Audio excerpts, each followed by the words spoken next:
नमस्कार दोस्तों, कलयुग के चमत्कार संतों की वाणी में आप सबका स्वागत है। हम जब भी नवरात्रे रखते हैं तो ये बात हमारे दिमाग में आती है कि ज्वार क्यों बोए जाते हैं और ये नवरात्रे क्या अर्थ है इनका असली। तो आइए जानेंगे हम श्री सौरभ भाई के श्रीमुख से कि वो क्या बता रहे हैं इन नवरात्रों के बारे में। अगर आप इस वीडियो को सुनते हैं, आपको अच्छी लगे तो इसे कृपया लाइक करिएगा और कमेंट बॉक्स में जय माता दी लिखना बिल्कुल न भूलिएगा। धन्यवाद दोस्तों। चलते हैं कथा की ओर और जानते हैं। क्या आपने कभी सोचा है कि क्यों हर साल शरद ऋतु में पूरे देश भर में नवरात्रि मनाई जाती है? आखिर इसके पीछे क्या कारण है और किसने इसकी शुरुआत की? और सबसे बड़ा सवाल तो ये है कि क्यों इसे सिर्फ 9 दिनों तक मनाया जाता है? आखिर इसके पीछे क्या रहस्य है? हर साल भारत में सितंबर अक्टूबर के महीने में शारदीय नवरात्रि मनाई जाती है, लेकिन ज्यादातर लोगों को यह पता ही नहीं होता कि आखिर हम नवरात्रि क्यों मनाते हैं। हर साल 9 दिनों तक चलने वाली यह नवरात्रि माँ दुर्गा और उनके 9 रूपों को समर्पित है। पर आखिर कौन कौन से हैं यह 9 रूप और क्यों इनकी पूजा की जाती है? हर साल लाखों भक्त अपनी मनोकामना की पूर्ति के लिए माता से प्रार्थना करते हैं और उपवास भी रखते हैं। पर आपने सोचा है कि उपवास क्यों रखा जाता और क्यों नवरात्रि का यह समय सबसे पवित्र माना जाता है? और आपने यह भी देखा होगा कि नवरात्रि में मंदिरों और दुर्गा पंडालों में ज्वार बोया जाता है। पर क्या आपने कभी सोचा है ऐसा क्यों? आपने नवरात्रि में भजन कीर्तन तो किए होंगे और साथ ही गरबा डांडिया भी देखा होगा, पर क्या आपने सोचा है कि क्यों हम सिर्फ नवरात्रि पर ही गरबा डांडिया करते हैं? आखिर इसका क्या महत्व है? नवरात्रि सिर्फ एक त्योहार नहीं बल्कि रहस्यों का वो खजाना है जिसके बारे में ज्यादातर हिंदू नहीं जानते। तो आज की इस डॉक्यूमेंट्री में हम उतरेंगे नवरात्रि के इतिहास, इसकी पौराणिक कथाओं, वैज्ञानिक रहस्यों और आध्यात्मिक आयामों की गहराई में हम खोजेंगे कि आखिर इस एक पर्व में ऐसा क्या है जो हजारों सालों से करोड़ों लोगों की आस्था, ऊर्जा और जीवन का केंद्र बना हुआ है। तो तैयार हो जाइए, क्योंकि जो आप नवरात्रि के बारे में अब तक जानते आए हैं उसके पार भी एक अनकहा संसार है जिसे हम आज एक एक परत खोलकर उजागर करेंगे। लेकिन उससे पहले अगर आपको वीडियो अच्छी लग रही है तो इसे एक लाइक जरूर करें और कमेंट में लिखे जय माता दी। नमः सद्गुण देवाय त्रिपुरांतकाय नमो नमः भवभयहर करुणाकराय अनंताय नमो नमः। नवरात्रि यह शब्द 2 भागों से मिलकर बना है। नव यानी 9 और रात्रि यानी रातें, यानी ऐसी 9 रात्रियां जो केवल पूजा या उत्सव के लिए नहीं बल्कि आत्मिक साधना और ऊर्जा संचय के लिए मानी जाती हैं। इन 9 दिनों को देवी शक्ति के 9 रूपों की उपासना का काल कहा गया है। सबसे पहला उल्लेख हमें मार्कंडेय पुराण के देवी महात्म्य खंड में मिलता है, जहां देवताओं द्वारा महिषासुर के अत्याचार से बचने के लिए मां दुर्गा को आह्वान करने और फिर 9 दिन तक चले महासंग्राम का वर्णन है। इसी कथा ने नवरात्रि की नींव रखी। इसके अलावा कालिका पुराण, स्कंद पुराण और देवी भागवत पुराण जैसे ग्रंथों में भी नवरात्रि व्रत और दुर्गा पूजा का वर्णन है। वेदों में यद्यपि नवरात्रि शब्द सीधे नहीं आता, पर ऋग्वेद और यजुर्वेद में शक्ति और उमा की स्तुति मिलती है, जो इस परंपरा की दार्शनिक जड़ें दर्शाती हैं। समय के साथ ये साधना उत्सव का रूप लेने लगी। वैदिक काल में नवरात्रि मुख्यतः यज्ञों और ऋतु परिवर्तन से जुड़ी तपस्या थी, जहां ऋषि मुनि शरद और वसंत के संधिकाल में आत्मशुद्धि हेतु उपवास रखते थे। गुप्त काल यानी कि लगभग 4वीं से 6वीं सदी ईस्वी तक आते आते शक्ति उपासना जन सामान्य में फैलने लगी और दुर्गा पूजा सामाजिक त्योहार बनने लगी। इसी काल में देवी को शक्ति के सार्वभौम रूप में प्रतिष्ठित किया गया और मंदिरों में उनकी प्रतिमाएं स्थापित होने लगी। मध्यकालीन भारत में नवरात्रि ने एक क्षेत्रीय रंग अपनाए। उत्तर भारत में इसे रामलीला और विजयादशमी से जोड़ा गया, जहां राम के रावण वध को धर्म की विजय का प्रतीक माना गया। दक्षिण भारत में इस दौरान गोलू या बोम्मई कोलू की परंपरा विकसित हुई, जिसमें देवी देवताओं की मूर्तियां घरों में सजाकर रखी जाती हैं। गुजरात में गरबा और डांडिया की परंपरा इसी समय की है, जो शक्ति की आराधना को लोक नृत्य और संगीत के माध्यम से जीवंत बनाती है। ये सभी परंपराएं एक ही मूल भावना, देवी की शक्ति का उत्सव से जुड़ी हैं, लेकिन अपने अपने सांस्कृतिक रंगों में ढली हुई हैं। बंगाल में दुर्गा पूजा का उत्कर्ष 16वीं से 17वीं सदी के दौरान हुआ, जब नवाबों और जमींदारों ने सार्वजनिक दुर्गा पूजा का आयोजन शुरू किया। पहले यह पूजा केवल बड़े घरानों में होती थी, लेकिन ब्रिटिश काल में 18वीं 19वीं सदी में 12 यारी पूजा की परंपरा शुरू हुई, जहां 12 या अधिक लोग मिलकर सामूहिक रूप से भव्य दुर्गा पंडाल सजाते थे। धीरे धीरे यह आम जनता का त्योहार बन गया और आज कोलकाता की दुर्गा पूजा विश्व प्रसिद्ध है, जिसे यूनेस्को ने भी इंटेंजिबल कल्चरल ਇਹਨਾਂ ਦੀ ਫੈਮਿਲੀ ਟਰੀ ਕੀ ਆ ਯਾਰ? फैमिली ट्री ਹਾਂ तू आए ला इंटेंजिबल कल्चरल हेरिटेज घोषित किया है। इस तरह देखा जाए तो नवरात्रि केवल एक धार्मिक पर्व नहीं, बल्कि हजारों वर्षों की सांस्कृतिक यात्रा है, जो वेदों की मंत्र ध्वनि से शुरू होकर आज भव्य झांकियों, गरबा मंडलियों और कोलकाता के पंडालों तक आ पहुंची है। हर युग ने इसे अपने रंग दिए, पर इसकी आत्मा, देवी शक्ति की आराधना आज भी वैसी ही जीवित है जैसे हजारों साल पहले थी। बहुत समय पहले जब त्रिलोक पर देवताओं का शासन था, तब असुरों का भी एक शक्तिशाली कुल था, दैत्य कुल। इसी कुल से एक असुर उत्पन्न हुआ जिसका नाम था महिषासुर। उसका शरीर भैंस का था। उसने कठोर तपस्या करके ब्रह्मा जी को प्रसन्न किया और उनसे वरदान मांगा कि कोई भी देवता, दानव या असुर उसे न मार सके। स्त्री जाति को कमजोर समझते हुए महिषासुर ने उससे सुरक्षा नहीं मांगी, जिसके बाद ब्रह्मा जी ने उसे वरदान दिया और अंतर्ध्यान हो गए। इस वरदान के बाद महिषासुर अहंकारी हो गया। उसने देवताओं पर चढ़ाई कर दी, इंद्रलोक पर अधिकार कर लिया और इंद्र, वरुण, अग्नि, यम, वायु जैसे सभी देवताओं को पराजित कर स्वर्ग से निकाल दिया। देवताओं की सेना टूट चुकी थी और पूरा ब्रह्मांड भय और अंधकार से भर गया था। हताश देवता तब ब्रह्मा, विष्णु और महादेव के पास पहुंचे और उनसे सहायता मांगी, पर दुविधा यह थी कि वरदान के प्रभाव से उसे कोई देवता नहीं हरा सकता। तब त्रिदेवों ने अपनी शक्ति से एक देवी को उत्पन्न किया, जो थी माँ दुर्गा। देवताओं ने उन्हें अपने अपने दिव्य अस्त्र प्रदान किए। विष्णु ने सुदर्शन चक्र, शिव ने त्रिशूल, वरुण ने शंख, अग्नि ने भाला, इंद्र ने वज्र, वायु ने धनुष बाण, यम ने दंड और हिमालय ने उनका वाहन सिंह भेंट किया। देवी दुर्गा 10 भुजाओं में 10 दिव्य अस्त्र धारण किए सिंह पर आरूढ़ होकर महिषासुर की सेना की ओर प्रस्थान कर गईं। फिर शुरू हुआ महासंग्राम, जो पूरे 9 दिन और 9 रात चला। अंततः 9वें दिन उसने पहाड़ जितना विशाल शरीर धारण कर गर्जना की, किंतु देवी दुर्गा ने अपने सिंह को आगे बढ़ाया, महिषासुर पर चढ़ बैठी, त्रिशूल से उसका हृदय भेद दिया और तलवार से उसका मस्तक काट डाला। उसी क्षण आकाश से देवताओं ने पुष्प वृष्टि की ओर स्वर्ग पुनः प्रकाश से भर उठा। नवरात्रि के 9 दिन दरअसल महिषासुर के साथ चली 9 दिन की उस युद्ध गाथा का प्रतीक है, जिसमें हर दिन देवी ने अपने एक रूप से बुराई का अंत किया। इसीलिए आज भी नवरात्रि में नवदुर्गा की आराधना की जाती है और दशहरे के दिन बुराई के प्रतीक रावण का दहन कर विजय का उत्सव मनाया जाता है। जब देवी दुर्गा महिषासुर का वध करने के लिए प्रकट हुई थी, तब उन्होंने एक ही रूप में नहीं, बल्कि अपने 9 रूपों में धीरे धीरे प्रकट होकर उस युद्ध में विजय पाई थी। यही कारण है कि नवरात्रि को 9 रात्रियों का पर्व कहा जाता है, जिसमें हर दिन देवी के एक विशेष स्वरूप की पूजा होती है। इन 9 रूपों को सामूहिक रूप से नवदुर्गा कहा जाता है और हर रूप के साथ एक विशिष्ट कथा, प्रतीक और आशीर्वाद जुड़ा हुआ है। पहले दिन शैलपुत्री, पर्वतराज हिमालय की पुत्री, जो शक्ति की जड़ और स्थिरता का प्रतीक है। वे बैल पर सवार होती हैं और हाथ में त्रिशूल धारण करती हैं। दूसरे दिन ब्रह्मचारिणी, तपस्विनी रूप, जिन्होंने भगवान शिव को पाने हेतु कठोर तपस्या की थी। ये आत्म संयम और साधना की शक्ति देती है। तीसरे दिन चंद्रघंटा, इनके मस्तक पर अर्धचंद्र होता है और ये सिंह पर सवार रहती हैं। ये साहस और निडरता की प्रतीक मानी जाती हैं।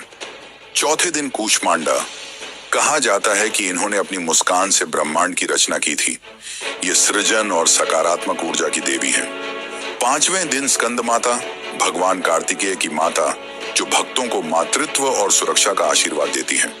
छठे दिन कात्यायनी, महिषासुर वधिनी रूप जो बल, क्रोध और न्याय की देवी हैं। 7वें दिन कालरात्रि अंधकार का नाश करने वाली भयंकर रूप जो राक्षसों का संहार करती है और भय से मुक्ति देती है। 8वें दिन महागौरी श्वेत वर्णा, शांत और दिव्य तेज से पूर्ण जो पवित्रता और मोक्ष की देवी मानी जाती है। 9वें दिन सिद्धिदात्री, ये सभी सिद्धियां और शक्तियां प्रदान करने वाली देवी हैं जो भक्तों को आत्मबोध और पूर्णता की ओर ले जाती हैं। इन 9 रूपों की उपासना केवल भक्ति नहीं बल्कि एक क्रमिक साधना पथ मानी जाती है जिसमें भक्त स्थूल से सूक्ष्म और भौतिक से आध्यात्मिक ऊर्जा की ओर बढ़ता है। नवरात्रि के 9 दिन और 9 देवी केवल एक संयोग नहीं है, ये नव ग्रहों, नव शक्तियों और नव ऊर्जा चक्रों का भी प्रतीक माने जाते हैं। शास्त्रों के अनुसार प्रत्येक दिन की देवी एक विशेष ग्रह ऊर्जा से जुड़ी होती है जो भक्त के भीतर सुप्त शक्तियों को जागृत करती है। इसलिए कहा जाता है कि यदि कोई भक्त पूरे 9 दिन एकाग्र होकर साधना करे तो उसका मन, प्राण और चेतना संतुलित होकर देवी शक्ति से जुड़ जाते हैं। यही कारण है कि इन 9 दिनों में व्रत, ध्यान, जप और साधना को अत्यंत फलदायी माना गया है। यही वजह है कि नवरात्रि को केवल पूजा का पर्व नहीं बल्कि 9 दिन की आंतरिक साधना यात्रा कहा गया है, जहां हर दिन भक्त अपने भीतर एक नया द्वार खोलता है। हर साल जब नवरात्रि शुरू होती है तो लाखों लोग अपने घरों और मंदिरों में मिट्टी के पात्र में जौ के बीज बोते हैं, जिन्हें जवारे या घट ज्वार कहा जाता है। पहले दिन कलश स्थापना के साथ ही ये बीज बोए जाते हैं और 9 दिनों तक नियमित रूप से जल अर्पित करके इनकी देखभाल की जाती है। लेकिन क्या आपने कभी सोचा है कि यह परंपरा क्यों है? क्या यह सिर्फ धार्मिक आस्था है या इसके पीछे कोई पुरातन कारण भी छुपा है? जौ बोने की परंपरा का सबसे प्राचीन उल्लेख यजुर्वेद और अथर्ववेद में मिलता है, जहां यव यानी कि जौ को पवित्र अन्न और जीवनदायी अनाज कहा गया है। वैदिक यज्ञों में जौ का विशेष स्थान था। इसे अग्निहोत्र में अर्पित किया जाता था क्योंकि यह शुद्धि, शक्ति और समृद्धि का प्रतीक माना जाता था। जौ की खेती भी भारतीय सभ्यता में सबसे पुरानी मानी जाती है, इसलिए यह अनाज, जीवन और प्रकृति के चक्र का प्रतिनिधित्व करता है। नवरात्रि का समय शरद ऋतु का आरंभ होता है, जब मानसून का मौसम समाप्त हो चुका होता है और नई फसलों की बुवाई शुरू होती है। इस समय मिट्टी में नमी होती है और तापमान जौ अंकुरण के लिए बिल्कुल उपयुक्त होता है। इसीलिए नवरात्रि में जौ बोना कृषि चक्र के नए आरंभ का प्रतीक भी है। साथ ही इस दौरान व्रत और उपवास से शरीर को डिटॉक्स किया जाता है, जिससे भक्त की जीवन ऊर्जा यानी कि प्राण शक्ति भी संतुलित होती है। यानी यह परंपरा प्रकृति, शरीर और चेतना तीनों के संतुलन से जुड़ी हुई है। 9 दिनों तक जैसे जैसे जौ के कोमल हरे अंकुर बढ़ते हैं, वैसे वैसे माना जाता है कि भक्त की तपस्या और देवी की कृपा भी बढ़ रही है। अंतिम दिन दशहरे पर जब इन जवारे को देवी को अर्पित किया जाता है तो इनके विकास को देखकर साल भर की फल संपन्नता और समृद्धि का शगुन निकाला जाता है। अगर जवारे घने और लंबे उगे हों तो इसे आने वाले समय में सुख, समृद्धि और अच्छे परिणाम का संकेत माना जाता है। इन हरे भरे जवारे को मां दुर्गा की सजीव शक्ति का प्रतीक भी माना जाता है। जैसे वे इन छोटे बीजों में नई सृष्टि का जीवन भर देती हैं, वैसे ही वे भक्तों के जीवन में नई ऊर्जा और नव सृजन का संचार करती हैं। यही कारण है कि नवरात्रि में जौ बोना केवल एक धार्मिक कर्मकांड नहीं बल्कि मातृशक्ति के जीवन दायिनी स्वरूप को नवरात्रि को अक्सर लोग केवल एक धार्मिक पर्व मानते हैं, लेकिन अगर हम इसकी जड़ों में झांकें तो पाएंगे कि यह प्रकृति और मानव शरीर दोनों के गहरे विज्ञान से जुड़ा हुआ उत्सव है। नवरात्रि साल में 2 बार आती है, चैत्र यानी कि मार्च अप्रैल के बीच और शारदीय यानी कि सितंबर अक्टूबर के बीच, और ये दोनों ही काल ऋतु परिवर्तन के संधिकाल होते हैं। जब एक मौसम समाप्त होकर दूसरा आरंभ होता है तो प्रकृति के साथ साथ हमारे शरीर की जैविक प्रणाली भी बदलती है। आयुर्वेद के अनुसार इस समय शरीर की रोग प्रतिरोधक क्षमता यानी इम्यूनिटी सबसे कमजोर होती है, इसलिए यह शरीर को शुद्ध करने और पुनः संतुलित करने का आदर्श समय माना जाता है। यही कारण है कि इन दिनों उपवास और सात्विक आहार का विशेष महत्व बताया गया है। जब हम भारी, तैलीय और मसालेदार भोजन से परहेज करके हल्का और पौष्टिक आहार लेते हैं तो हमारा मेटाबॉलिज्म रीसेट होता है, पाचन तंत्र को आराम मिलता है और शरीर में जमा विषैले तत्व यानी कि टॉक्सिन्स बाहर निकलने लगते हैं। आधुनिक विज्ञान भी मानता है कि इंटरमिटेंट फास्टिंग और कैलोरी रिस्ट्रिक्शन से शरीर में ऑटोलॉग्स नामक प्रक्रिया सक्रिय होती है, जो क्षतिग्रस्त कोशिकाओं को साफ कर नई कोशिकाओं का निर्माण करती है। इस प्रकार नवरात्रि का उपवास केवल धार्मिक कर्तव्य नहीं, बल्कि एक प्राकृतिक डिटॉक्सिफिकेशन प्रक्रिया भी है। इसके अलावा जब हम भोजन की मात्रा कम करते हैं और समय पर सोने जागने का अनुशासन अपनाते हैं, तो हार्मोनल बैलेंस और मानसिक क्लैरिटी भी बढ़ जाती है। शोध बताते हैं कि उपवास के दौरान शरीर में एंडोर्फिन्स यानी कि हैप्पी हार्मोन्स और सेरोटोनिन का स्तर भी बढ़ाता है, जिससे स्ट्रेस कम होता है और मन शांत होता है। यही कारण है कि नवरात्रि को केवल शरीर की नहीं, बल्कि मन की शुद्धि का पर्व भी कहा गया है। इन 9 दिनों की साधना और अनुशासन का सीधा असर सेल्फ डिसिप्लिन और माइंड बॉडी बैलेंस पर पड़ता है। सुबह जल्दी उठना, ध्यान भजन करना, संयमित आहार लेना और इंद्रियों को नियंत्रण में रखना, ये सभी अभ्यास मस्तिष्क में न्यूरल पैटर्न को दोबारा व्यवस्थित करते हैं। साधक का मन धीरे धीरे इंद्रियों से हटकर आत्मा की ओर केंद्रित होने लगता है, जिससे उसकी ऊर्जा बिखरने की बजाय एक दिशा में प्रवाहित होती है। यही कारण है कि नवरात्रि को भारतीय शास्त्रों में आध्यात्मिक और जैविक शुद्धिकरण का काल माना गया है, जब मनुष्य अपने शरीर, मन और आत्मा तीनों को एक साथ संतुलित करके देवी शक्ति से जुड़ने की तैयारी करता है। नवरात्रि केवल पूजा और उपवास का पर्व नहीं है, ये भारत की सांस्कृतिक विविधता और लोक परंपराओं का सबसे रंगीन उत्सव भी है। इन 9 दिनों में भारत का हर क्षेत्र देवी शक्ति को अपने अपने तरीके से पूजता है, और यही विविध रंग नवरात्रि को एक जीवन सांस्कृतिक चित्र बना देते हैं। गुजरात में नवरात्रि का अर्थ है गरबा और डांडिया। जैसे ही सूर्य ढलता है, शहरों और गांवों में सजे विशाल मैदानों में ढोल और नगाड़ों की थाप गूंजने लगती है। रंग बिरंगे पारंपरिक परिधानों में सजे लोग गोल घेरों में नृत्य करते हैं। इसे गरबा कहा जाता है, जिसका नाम गर्भ यानी जीवन के मूल स्रोत से जुड़ा है। गरबा के बीच में रखी मिट्टी की देवी दीप ज्योति सृष्टि की उत्पत्ति का प्रतीक मानी जाती है। वहीं डांडिया 2 लकड़ी की छड़ियों से खेला जाने वाला युद्ध नृत्य है, जो देवी और महिषासुर के युद्ध का प्रतीक माना जाता है।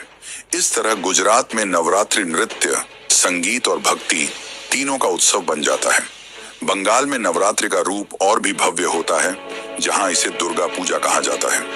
कोलकाता और आसपास के क्षेत्रों में इस दौरान सैकड़ों विशाल पंडाल सजाए जाते हैं, जिनमें हर साल नई नई थीम और अद्भुत कलात्मक सजावट होती है।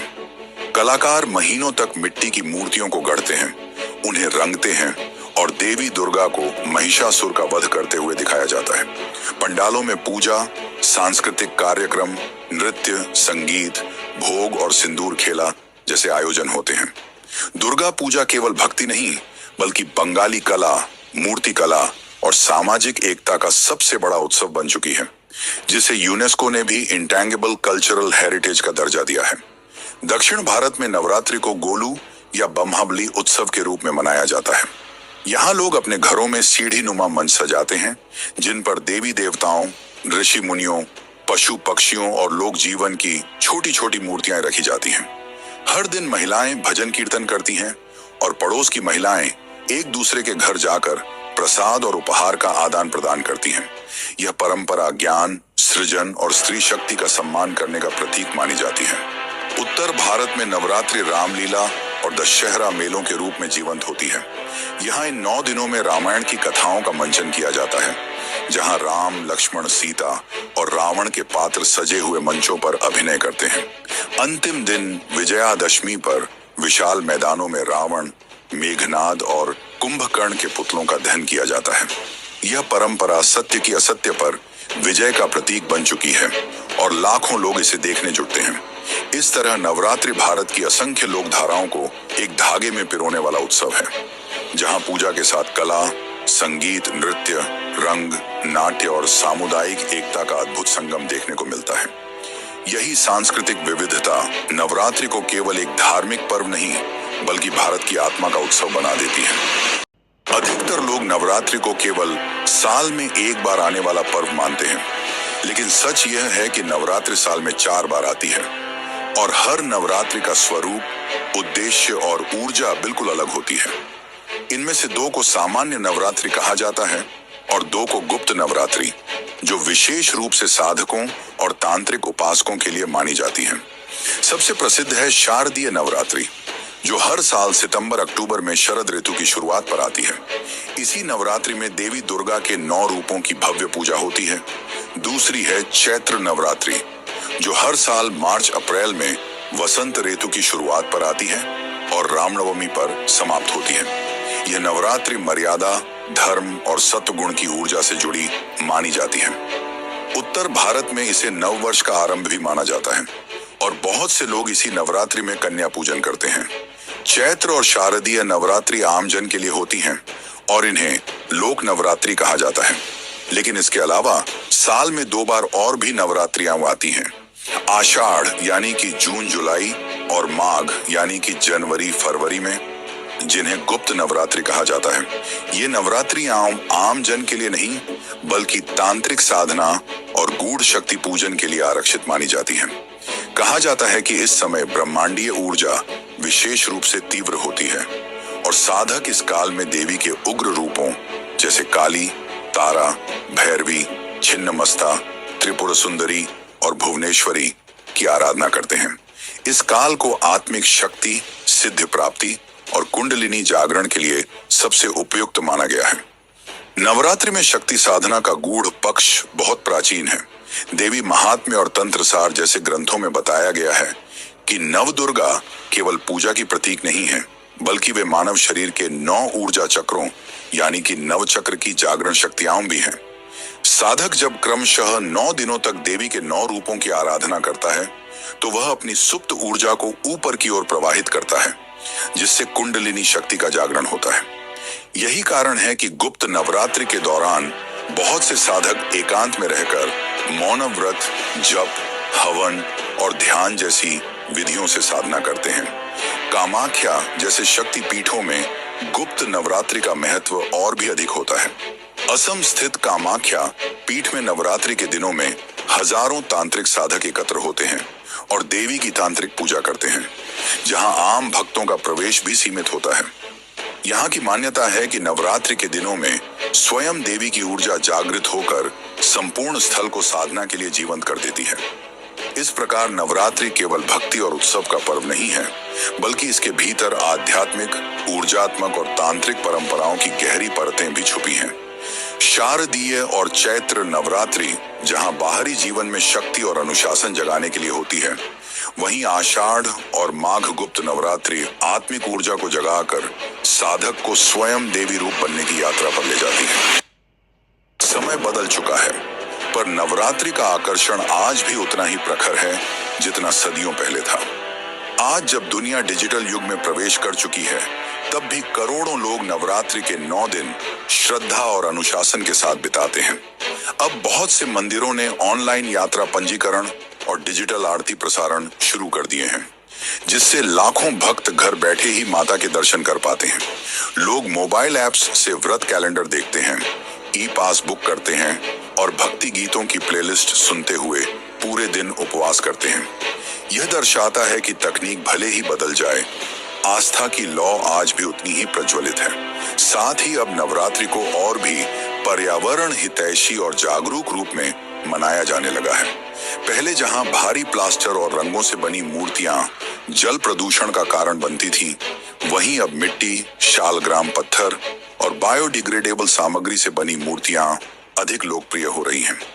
पंडालों में बिजली की जगह सौर ऊर्जा से रोशनी और प्लास्टिक की जगह पत्तों से बने दोने पत्तल का उपयोग किया जा रहा है। यह दर्शाता है कि भक्ति और पर्यावरण संरक्षण साथ साथ चल सकते हैं। पॉप कल्चर और सोशल मीडिया ने भी नवरात्रि को एक नया आयाम दिया है। इंस्टाग्राम, यूट्यूब और फेसबुक पर गरबा डांस चैलेंज, मेकअप और ट्रेडिशनल फैशन रील्स और व्रत रेसिपी वायरल होती हैं। युवा पीढ़ी के लिए नवरात्रि अब केवल पूजा नहीं, बल्कि अपनी संस्कृति से जुड़ने और अपनी पहचान व्यक्त करने का मंच बन चुकी है। और यह केवल भारत तक सीमित नहीं है। प्रवासी भारतीय दुनिया के हर कोने में नवरात्रि का भव्य आयोजन करते हैं। अमेरिका, ब्रिटेन, ऑस्ट्रेलिया, खाड़ी देशों और अफ्रीका तक में भारतीय समुदाय गरबा नाइट्स, दुर्गा पूजा और रामलीला आयोजित करते हैं। यह दर्शाता है कि नवरात्रि केवल एक धार्मिक त्योहार नहीं, बल्कि भारत की सांस्कृतिक आत्मा का वैश्विक उत्सव बन चुकी है। लेकिन इन आधुनिक रंगों के बीच भी नवरात्रि का मूल संदेश आज भी वही है, शक्ति की उपासना। देवी दुर्गा केवल महिषासुर मर्दिनी नहीं, बल्कि स्त्री शक्ति के उस शाश्वत स्वरूप की प्रतीक हैं, जो सृष्टि को जन्म भी देती है और उसकी रक्षा भी करती है। यह पर्व हमें याद दिलाता है कि जिस समाज में स्त्री का सम्मान होता है, वही समाज सृजनशील और प्रगतिशील बनता है। नवरात्रि की 9 रातें आत्म साधना की यात्रा मानी जाती हैं। जब साधक अपनी इंद्रियों पर नियंत्रण कर, अपने भीतर की अंधकार को परास्त कर आत्मबोध की ज्योति तक पहुंचता है, और 10वें दिन विजयादशमी पर हम रावण दहन के साथ ये संदेश दोहराते हैं कि असत्य चाहे कितना भी शक्तिशाली लगे, अंततः सत्य की ही विजय होती है